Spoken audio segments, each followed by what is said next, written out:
আজকে আমরা কথা বলবো বাংলাদেশের সবচেয়ে ডেঞ্জারাস গ্যাংস্টার সুব্রত বাইনকে নিয়ে। এই লোকের লাইফ শুনলে মনে হবে পুরো বলিউডের মুভি চলছে। কারাগার থেকে পালানো, রাজনীতির সাথে কানেকশন সবই আছে। চলেন দেখি তার গল্প। 1967 সালে ঢাকায় জন্ম, একদম নর্মাল লাইফ। কিন্তু 90-এর দশকে এসে এই লোকটি হয়ে উঠল ঢাকার আন্ডারওয়ার্ল্ডের বস।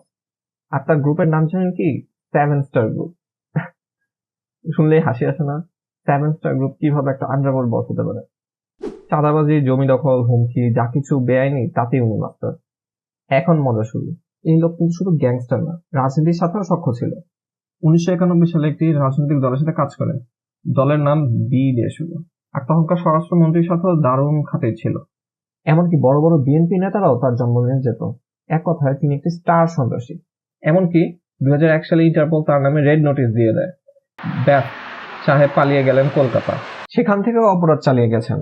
2008 সালে কলকাতায় ধরা পড়ে, এরপর পালিয়ে যান নেপালে। আবার কলকাতায় 2012 সালে গ্রেফতার। পুরা থ্রিলার সিরিজ চলছে ভাই। তবে আসলে সিনেমা শুরু হয় 2012 সালের 8 নভেম্বর। 77 ফুট লম্বা টানেল খুঁড়ে নেপালের ঝুমকা জেল থেকে 12 জনের সাথে পালিয়ে যায় তিনি। হ্যাঁ ভাই, 77 ফুট। পরে আবার ভারতের পুলিশ ধরে ফেলে। ভারতে কিছুদিন থাকলেও পরে বাংলাদেশি সিক্রেট ফোর্সের কাছে হস্তান্তর করা হয়। তিনি এক গোপন কারাগারে ছিল, যার নাম আয়নাঘর। 2004 সালে 5 আগস্ট আওয়ামী লীগ সরকার পড়ে যাওয়ার পরদিনই ছাড় পায়। সিনেমা না, তার লাইফ পুরো লাইভ ড্রামা। তো আপনার কি মনে হয়, তিনি কি মুক্তির পর চুপচাপ ছিল? না ভাই না। 2024 সাল 29 সেপ্টেম্বর তাকে মগবাজারে দেখা যায়। এরপর 2025 সালের 27 মে বাংলাদেশি সেনাবাহিনী তাকে কুষ্টিয়ায় গ্রেফতার করে। তার সঙ্গে ছিল 3 সহযোগী, 5টা বিদেশি পিস্তল আর একটা স্যাটেলাইট ফোন।